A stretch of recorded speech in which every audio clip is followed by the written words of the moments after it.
ESPN 94.1 FM and AM 930 present The Drive. Brought to you by Huntington Federal Savings Bank. Local then, local now. Member FDIC. It's Monday. It's November 2nd.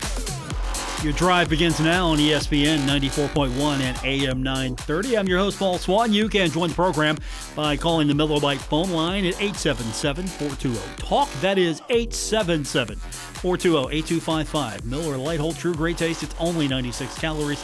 It is the original light beer. Coming up this hour, we're going to hear from Dan D'Antoni. We're going to hear from Doc Holliday.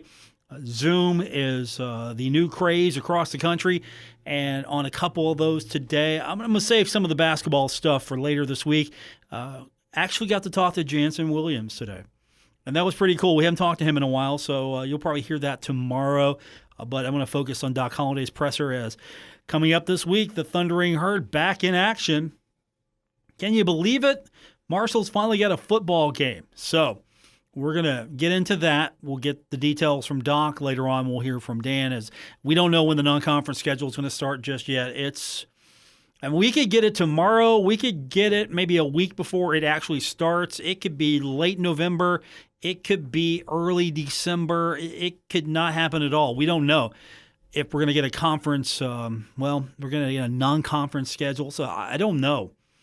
And, of course, tomorrow is Election Day for those of you who have not early voted, so there's an opportunity for you tomorrow to get your voice heard, and we're going to have complete coverage of that tomorrow evening starting at 7:06 right here on ESPN 94.1 and AM 930. So we'll hear from the crew over at Metro News. We're going to turn things over to them for several hours tomorrow since it's a weird time of the year. 2020, it basically knocked everything out. Usually, we might have a NBA game or something on a Tuesday, on an election night. We might have something like that. Nothing. I couldn't find anything really. I mean, we got Monday Night Football coming up tonight, and that's cool. And we'll have that for you coming up at 7:30. But still, not much sports-wise. Basketball, we don't know when that's going to start. College basketball, that is. So we don't know when the NHL is going to ramp back up, maybe after December, maybe probably January. You don't know when the NBA is going to ramp up. We got the NFL, of course, and it progresses on, and college football. And how weird was that? Again, didn't have a Herd game on Saturday. So what do we do? What do we watch? I took this as an opportunity not to watch college football. I mean, I looked at some stuff. Yeah, don't get me wrong, but I wasn't actively watching this weekend. I mean, I used this time actually just this is an opportunity for me to get some things done, because we're not going to have that opportunity. We're going to have several games here in the next few weeks, and we're going to have more added because, of course, Conference USA moving the championship game back a couple of weeks, and the American Football Championship game is going to be moved back to the 19th as well. So they're going to have a couple of weeks to probably get some games in, and we just found out today that Charlotte has added November 14th, the home game with Gardner-Webb. That is according to Brett McMurphy and Stadium. So games are still being added. The Herd, if everything goes well, Marshall's going to play pretty much throughout.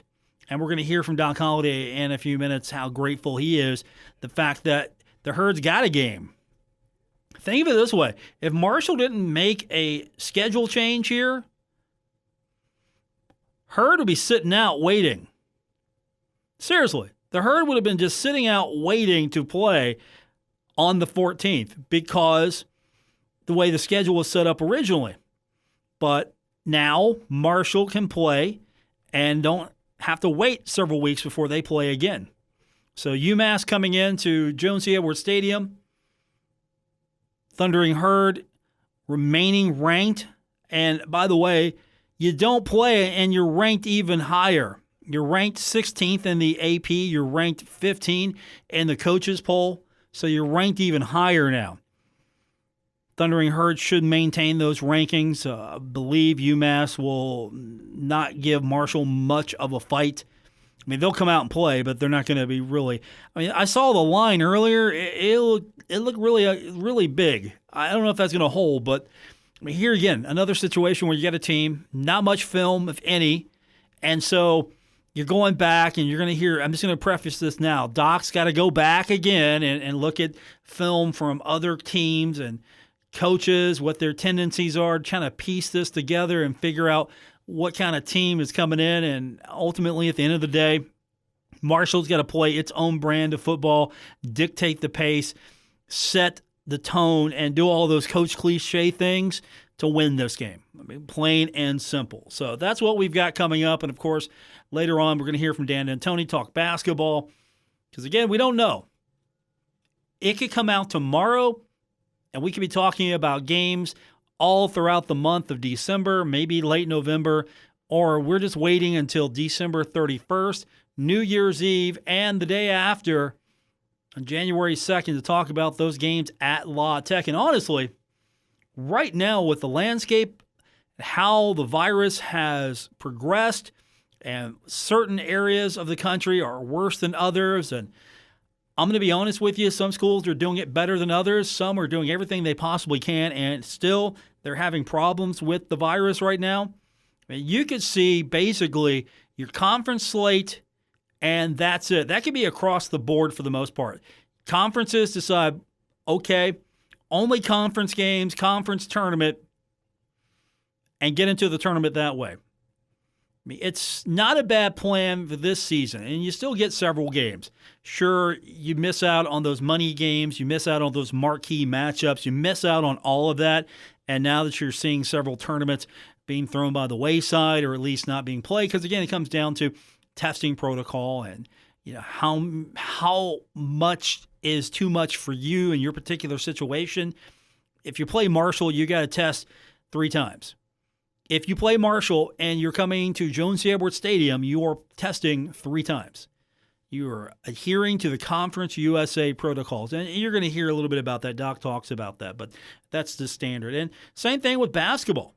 I mean, if you're playing on the road, you're going to have to adhere to the other conference's standards. And, of course, for the most part, Conference USA is in line with everybody else, or at least the larger conferences. But some of these smaller schools, they're going to play. If you're going to play that, you're going to have 3 tests a week. And really, I don't know what the sequence is for basketball. If you're going to, for the conference schedule, you can do it a little bit better because, of course, you're going to play 2 games against one opponent. Every week, you're going to play 2 games, one opponent. And so you can keep a testing pattern there for the most part, but you're going to have other schools come in if you're doing a non-conference schedule, and how's that going to actually work in reality here? Or you're going to go on the road for anything, and what's the sequence, what's the testing protocol going to look like? I mean, so many questions here. I'm sure they're working it all out right now. But when we come back from break, we're going to talk football. Doc Holliday, his weekly press conference, so we're going to get that. Later on, we're going to hear from Dan D'Antoni.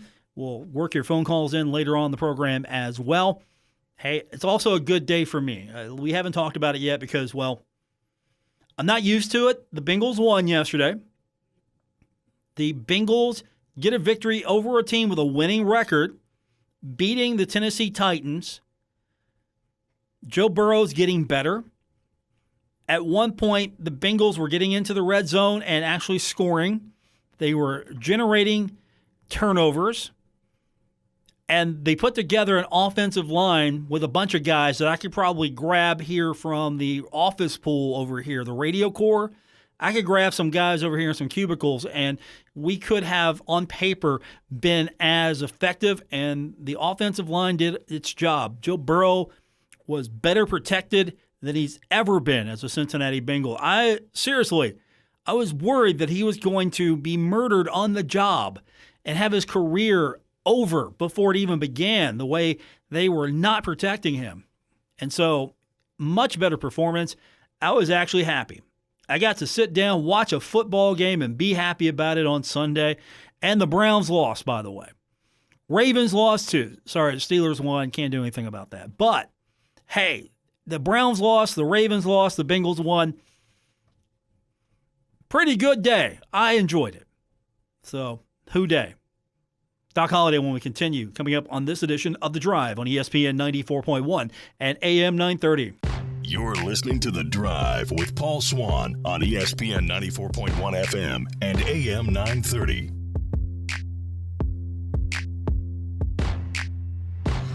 Presented by Huntington Federal Savings Bank. Welcome back. It's The Drive on ESPN 94.1 and AM 930. I'm your host, Paul Swann. Thanks for tuning in. Today's Monday. That means plenty of Zoom calls for me, and that means you get to listen to them as well. Doc Holliday kicking things off, his weekly press conference. Doc, of course, going on Mondays now because, well, it's 2020. You can do anything you want, and he talks a little bit about the game itself and some preparations and testing protocol. He gets into all of that, and, of course, we start out as we always do, Doc Holliday talking about his starters, who he's going to have his captains, and his opening statement. Just anxious to go play a game again, of course, after the week off. Our captains this week will be Kobe and Beckett on defense. Will be Knox, Sheldon, and Kane Madden on offense. So we'll rely on those guys for great leadership this week and have a great week of preparation. But I know we're looking forward to weather's going to be great and looking forward to having a home game here at home. And I know kids are excited to go play a game. Well, Doc, it seems like a broken record, but you're going up against another opponent that only has one game under their belt. It seems like that's happened to you 4 or 5 times this year. And does it make it especially difficult considering that UMass's opponent was Georgia Southern last time, especially from a defensive standpoint? Georgia Southern runs such a funky offense. Well, there's no question. I mean, they're an option team, and that being said, we had to go way back to when their coordinator, when he was Eastern Kentucky and other places these coaches have been, so at Florida State and South Florida, et cetera. So, to get an idea of what we're going to get. But, it's the same old, I know I sound like a broken record, but, here we are with a lot of unknowns again for this game here because they only do have one game under their belts. So, we'll go back and study them and work hard and make sure we're prepared. But, again, it's going to be early on in that game. There's going to be a lot of adjustments that are going to have to be made, on both sides of the ball. So we got to make sure we do a great job of doing that.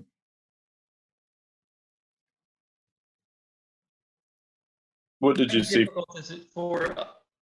How difficult is it for you to prepare for an opponent when you don't have a lot of film, there's not a lot to go off of, and you're going off of results that maybe occurred in past years? Well, I mean, there's no doubt it's difficult. And, from a personnel standpoint as well, you don't have a whole lot of tape on them as far as their personnel is concerned. But, the biggest thing, I think when you get in a situation like this, you got to worry about yourself. Us as a football team, it's, we got a standard that we have to play up to. And, we've got to get better as a team, and we got to make sure that we do what we do really well in all 3 phases, and then have the ability, on offense, defense, and special teams when adjustments need to be made, that we get those adjustments made from a coaching standpoint. So I mentioned before, I think the big thing is we got a veteran group up front offensively. That's where it all starts. With those guys up front having to make adjustments as far as their defense is concerned, and then on special teams, we're just going to do what we do and try to do it really well, and then, of course, offensively, like I said, we got that group up front, and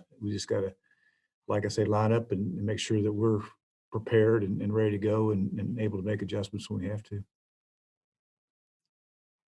Doc, was the transition easy? You're getting ready for one opponent, then you stop and you got to get ready for another. I mean, is it just you got more prep time now? Because again, we're in weird times here. No, there's no doubt. I mean, we got that call Tuesday or whatever it was. I think it was Tuesday, Wednesday, whatever it was last week, and of course immediately you're prepared for FIU, and all of a sudden bang, that's done, and you get ready to start ready for, because you got to give him a couple of days. Not off, but where we didn't actually practice. And, but it's, like I say, and I've said it 1,000 times. I mean, we got to control what we can control. Unfortunately, the FIU game was canceled. Fortunately for us, we're excited that UMass is coming to town and that we have another game. If Mike and David Steele and UMass didn't agree to play this game, hell, we'd be sitting here again, waiting to go play middle next week. So I think it's a great opportunity for us, and, playing an excellent program in UMass, and we're excited about it. Doc, I know you've spent a lot of time over the years talking about special teams, and it did seem like UMass struggled in special teams against Georgia Southern a couple times that Georgia Southern really flipped the field to take a big lead early and and put that game away. Is that especially critical this week? Well, it always does. I mean, special teams always are, play a critical part of any game because it changes the field position. And so it'll be big in this game here as well as the rest of the year. So, we work really hard in that area. We spend probably more time than anybody in the country on special teams. And our coaches do a great job of preparing our kids. And I think the one thing that we've done this year is we've spent a lot more time getting younger players, prepared to play special teams. A lot of people, well, you just go out there and run down on the kickoff, but that's really not the case. I mean, you got to coach the speed zone and the hard hat zone and when to throw by and when not to overrun the ball. And a lot of things those young players have to learn. So when you get the opportunity to go in there and play, they understand what to do. And same thing with kickoff return with the different techniques and fundamentals involved, excuse me, in all special teams. We spend a lot of time with young players, more so this year than ever, getting more players ready to go. So hopefully that'll pay off. I know that your receiver core has been kind of, banged up over the last few weeks. Do you expect to get, anybody back, especially after a couple weeks off? Well, I think with the exception of Brock, we'll have them all back. And, the thing I'm excited about with that group is, there's no doubt. I mean, against I think La Tech, we lost all three of them, and or after La Tech or whatever. And, we had some other kids come in there and step up and make plays, which was great to see, and see some young kids getting better. So, I think for the most part, we'll be as healthy this week as we've been in a while.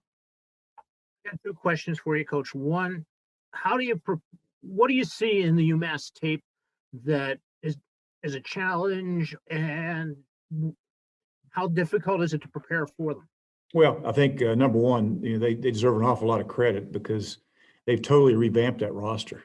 I mean, you look at that team from what it was a year ago to what we saw last week. There's a totally different roster. Players are all totally different, and from a personnel standpoint, they're a lot better than what they were a year ago. So that's a credit to that staff and what they've done. And it's the same old deal when you're preparing for a lot of, there's a lot of unknowns in first games, and this will be a lot of unknowns from a personnel standpoint as well as a scheme standpoint. So, like I said, we just got to do a great job about us being prepared as a football team and as a coaching staff to make adjustments quick and do what we do really well. The other question is, what are your weekly COVID preparations like? What do you all do as far as testing and trying to keep your guys safe? Well, we have a policy within our conference, just like SEC and everybody else does. We test 3 times a week, and we test as much as anybody. We've got the same protocols as far as return to play that everybody else in the country has as well, ACC, whatever. So, I know Mike Hamrick, our athletic director, Beatrice, and our staff have done just a tremendous job, along with our doctors, of doing everything we can possibly do, to stay as safe as we possibly can and keep this thing going.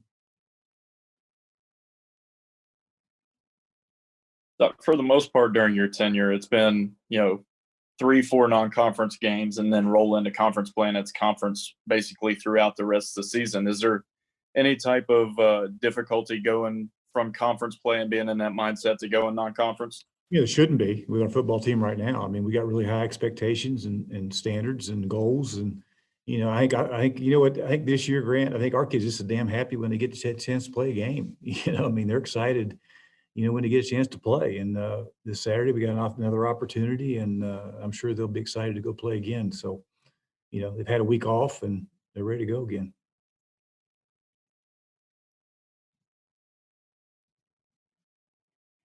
It's easy, Coach, to get your players to not think about that ranking and just think about a team that's only won 1 game in its last 2 years?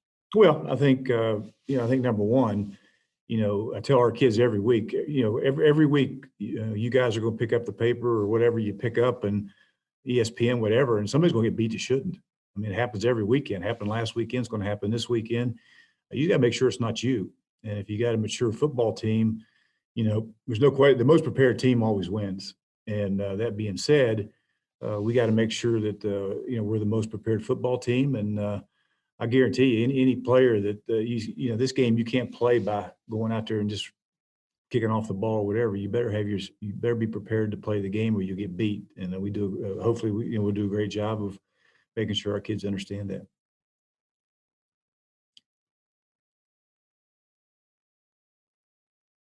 Is there any other advantage to having, going some of these weeks and not playing almost like, do you look at this as a bye in a way? Well, I think the only advantage you have is if you got a couple guys nicked up, you have a chance of getting them back totally healthy, and excuse me, I'm sorry. After that, after the last game, against Florida Atlantic, and I think you saw last week after what Florida Atlantic did to UTSA, they're a pretty solid football team. They've lost 2 games and going on 2 years now, and both of them were to Marshall. So we felt going in that was a pretty solid team, and I think they have a solid team. So there were some people banged up, beat up a little bit, but if there is an advantage at all, it's you got a chance to get guys back and totally healthy. So I think that's happened. How healthy is everyone at the moment? Well, right now they're pretty healthy, so hope we get through a couple more days, we'll be fine. I mean, he's got a point. They're pretty healthy because they haven't played in a while. I would be pretty healthy too if I had the opportunity. I think that's helped the Herd a lot in managing injuries. You get a lot of injuries and you get banged up through the course of the season, and I'm sure that's helped with some load management and just getting some guys reps, but at the same time being able to heal up a little bit better. You're going to need that. You're going to have several weeks if everything goes well where you're not going to have any time off. You're going to have several games at home at Jones C. Edwards Stadium. You might have a road game if the makeup game is announced with Rice. I'm anticipating a makeup date with Rice, and of course also an FIU makeup date. So you've got a couple of games you got to contend with. One will be on the road. I don't see Conference USA letting Marshall skate by without a couple of makeups on. Honestly, the rest of the conference is going to be scrambling as well. That's why you push the championship game back a couple of weeks. And all Marshall has to do is win out, and Marshall will be hosting the championship game at Jones C. Edwards Stadium. When we continue, we're going to hear from Dan D'Antoni, get his thoughts as basketball continues without a game. But the Herd did scrimmage, and I'll tell you this right now, Dan's got to work on one thing.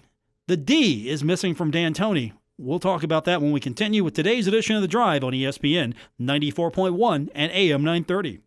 Now, back to The Drive with Paul Swann on ESPN 94.1 FM and AM 930. Our phone lines this hour are brought to you by Miller Lite, 877-420-TALK, 877-420-8255. Paul Swann, your host for today's edition of The Drive here on ESPN 94.1 FM and AM 930.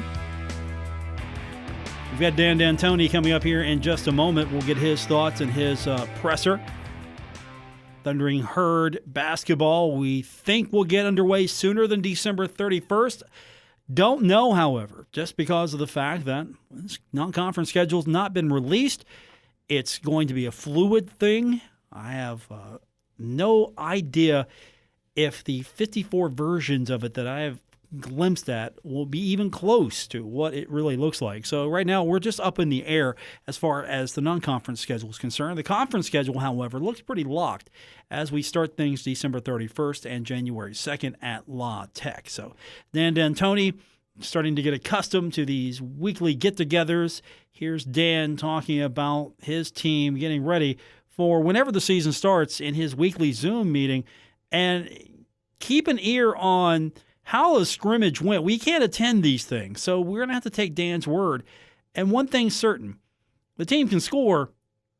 Is the D gone from D'Antoni? We had a scrimmage Saturday, 106 to 105, so either we're real good offense or we can't play a lick of defense. I can't figure it out. It's fun. So, but without 3 starters, we didn't, or possible starters, 3 rotate players for sure. Jansen, Jared, and Aaron scored 106 points. Pretty good. I'd say. Pretty good. I know that you mentioned those scrimmages, and obviously you all can't really have exhibitions and things like that. How much are you all leaning on those to get things rocking this year? Well, I mean, we're going to try to replicate playing someone else, obviously, but we'll be playing ourselves, and we'll do 2 or 3, 4 to get ready for the first game. Probably if we had exhibitions, we'd maybe do 2. We'll probably be doing 3 or 4 to take care of the exhibition. Well, I got to ask you, you got the three new pieces with, Obina and David and CJ. How did they look? Their first real I honest think, stuff. I think David had 35 points,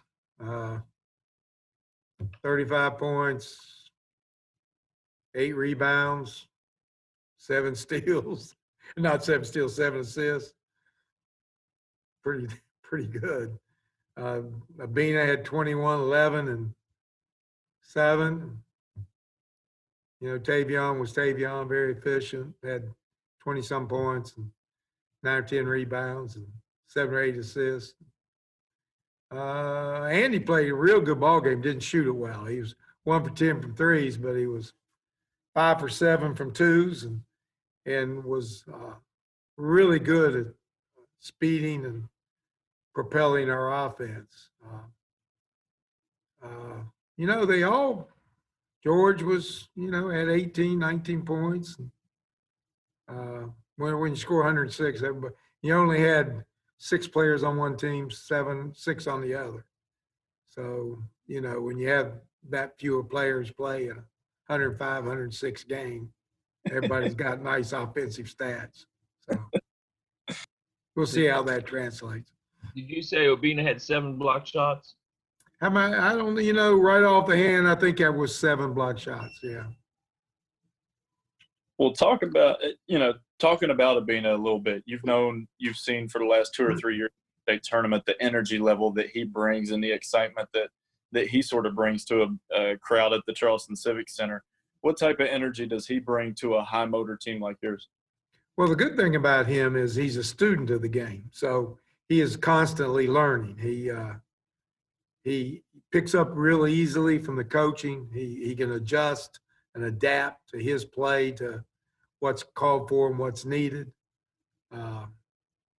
So that's, to me, that is the greatest ability a person can have, is the ability to be coached and to be able to adjust and adapt one's own personal game to fit whatever situation that he's involved with. So that foremost speaks a lot of him. Energy-wise, I guess one play typified that he got a rebound off the board. He outran everybody down the floor, laid it up on the other end. So he high motor, good defensively off the ball and on the ball. And, he's going to make us better. And that's why we recruited him. So, and hopefully he's going to get that done. You mentioned the guys that were out. Is that just precautionary stuff or injury? Well, Aaron went back. His granddad died, and he went back for his funeral. Jansen had a migraine. And Jared, I forgot Jared's body. He just was feeling sore. He said his hams were tight, and he had sprained his ankle a little bit, and we just given it time to make sure he's completely well. But he should be okay today. Tavion's feeling a little bit under the weather today, so probably won't practice, maybe get his test back. But now if you just run, your nose runs a little bit, we'll see. Coach, given the, lack of defense or offensive explosion, depending on how you look at that scrimmage, what else have you learned from this team in that scrimmage itself on Saturday? Well, everybody except one person is in shape to run the game. And we got to get him in shape if that's possible. We'll see. But I got to get Big Gorin where he can go up and down the floor a little bit longer than what he does. Now, he dominated in the second half for about 6 minutes. He just dominated the game at his size. And, of course, we were playing small. He had Byers and Obina on the inside. And his size was a factor for 6 minutes in that second half. But he gets tired. But, that's okay. We're pretty deep. He did get about a 7-minute run, which is not bad. It's where he was running up and down and active. But I think we learned we're in good shape. We can run the course of a game. Shot 56% from twos, 38% from threes. So we can put it in the basket, and that's with Andy going 1 for 10 from threes, which won't happen very often.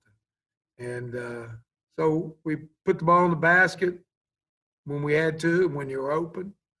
Andy is moving the ball. Our offense, we executed our plays pretty well. So they're getting that down pretty good. Defensively, we got some work to do, but the bones are there. We just got to try to make sure they execute on the little things that make it's like a house. If your bones are good, you got a good house. But if you don't decorate it, it doesn't look good. So we're going to have to decorate our defense a little bit and to where we put the finishing touches on it. But everything was there. I asked Corny what he thought, and he said, shows you that everybody here is a lot better. So we'll see what happens. Have you recently, I guess, spoke with your brother at all since he, joined the Nets or anything like that? How much contact you been with him? Yeah, I got on his butt. I told him he was worried about the rent in New York. And I said, well, how you doing? He said, well, I chartered a jet to get there. I go, shut up then. I said, what are you worried about rent for if you can afford a jet? So, no, I think he wanted to stay around the game. It's hard. It's D'Antoni's. It's kind of in our blood. We're not very exciting people. So, we don't do anything. Well, he does especially. I might be a little bit on the other side, but he doesn't do anything that outside of basketball. That's his life. He's got a chance to enjoy it. I talked to him. He's going back with a guy that was a big part of his success. 2 of them, really. Amari's there too. And he a natural. I think so. And Amari is there too. They all had a real good relationships with each other. And shoot, you're blessed. He's lucky. He's lucky that he can continue doing what he's doing. I don't care when you're involved at something that you love to do, and he's just fortunate, and I'm glad he had that opportunity. I just congratulated him and said, you got a chance to enjoy it. Go enjoy it, and then see what happens. I think he still wants to coach. He wants to be a head coach, and by being there, he keeps his name in the mix and keeps the connections, and he'll be available if somebody who needs a real good coach. He's available, so we'll see what happens. There's Dan D'Antoni lobbying for another NBA head coaching job for his brother. Of course, taking an assistant job is not a bad move, especially if it's the right situation. That's Dan D'Antoni, his presser earlier this afternoon. It goes in different directions, as you can tell. Dan's he would go probably another 10 minutes if he didn't have to go over to the court and get ready for practice and everything else involved. But Dan enjoying at least life at this moment, as you could tell. When we continue, we're going to talk about the thing I enjoyed yesterday, the Bengals getting a victory. They're now 2-5-1. How about that? 2-5-1.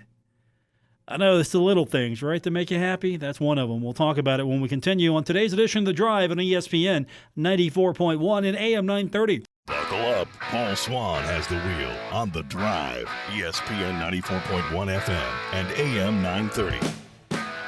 And it is a safe drive, let me tell you that. Presented by Huntington Federal Savings Bank. Welcome back. It's The Drive, Monday, November 2nd edition on ESPN 94.1 and AM 930.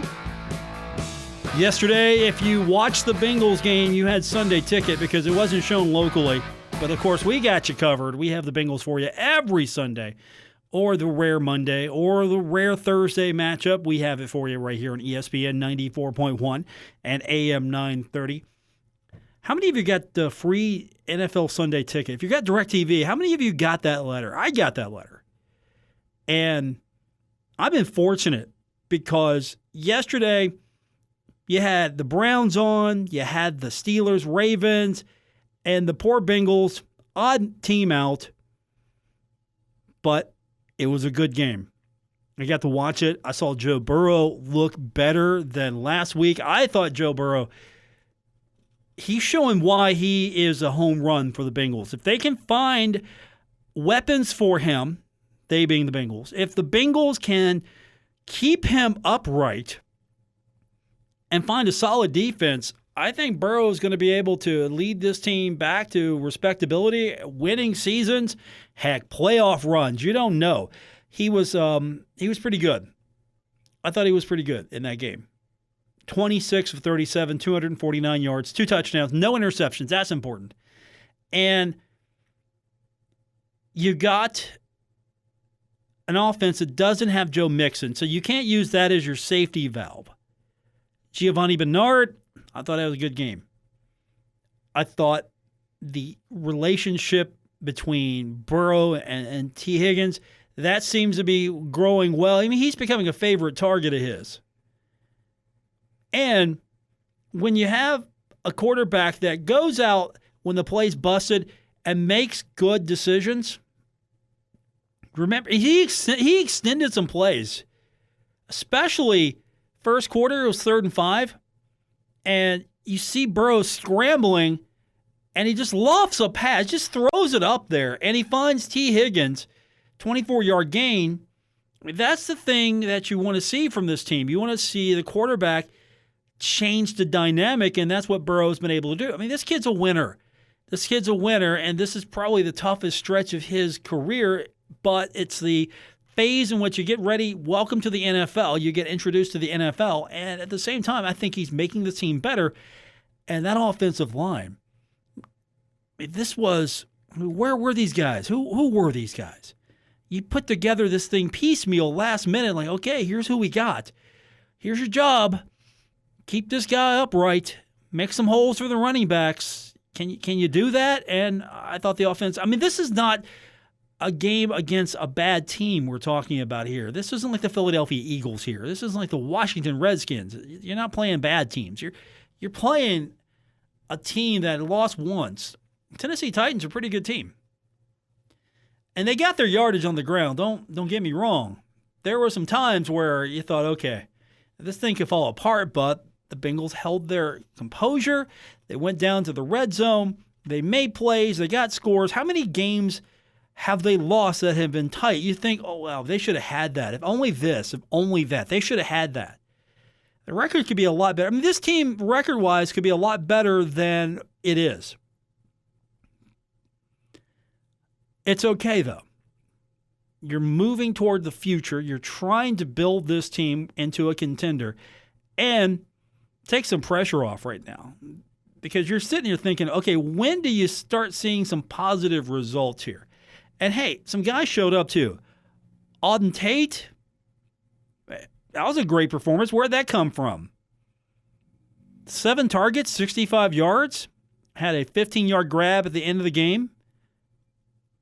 You might see him on the field more. And, of course, as any respecting fantasy football owner would tell you, you got to own somebody from your team. And, of course, I got Tyler Boyd on my team. 2 rush attempts, 9 rush yards, 7 targets, 6 receptions, 67 yards, and he gets a touchdown. 13.60 according to Yahoo scoring. I'll take that every day. By the way, I made a bad mistake. On my fantasy team, I picked up Baker Mayfield. I'm thinking, okay, I need a backup quarterback. I need one, and I'm not sure if Cam's going to come through for me. So I pick up Baker. Cam was my backup. Kyler Murray's my quarterback on my team. So I'm picking up Baker. I'm thinking, all right, Baker, he's going to give me some yardage. And I also, like a fool, pick up Rashard Higgins, another brownie. I pick up 2 brownies on my team. And let me tell you, terrible decision on my part. Mayfield had only 7.78 points register on Yahoo scoring. And Higgins, I got 1.40 points out of him. That's it. Higgins had 3 targets, 14 yards receiving. Thanks for nothing. Baker was 122 passing yards, 6 rushing attempts, 29 rushing yards. thank you for nothing.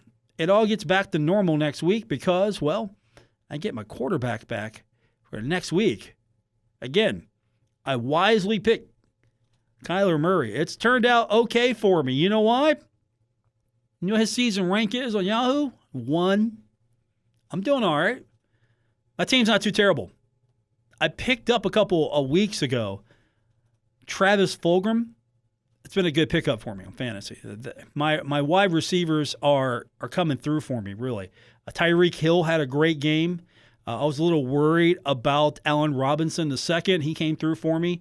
Of course, I didn't want him to win the game for the Titans, but I wanted Derrick Henry to have a good game. He did. He came through for me. And, of course, anybody on Vegas or Cleveland did not come through for me in this. But Tyler Boyd came through for me as well. I now have the hope that the defense of Tampa Bay will give me some points because I did not start the Colts. And they netted 15 points. And there you have it. That's all the fantasy talk you're going to get for this week. That's going to do it for this edition. Thanks for tuning in. Back tomorrow. We'll do it all over again on election night. Don't worry, we won't get political. That stuff happens after the show. Enjoy the rest of your evening, everyone.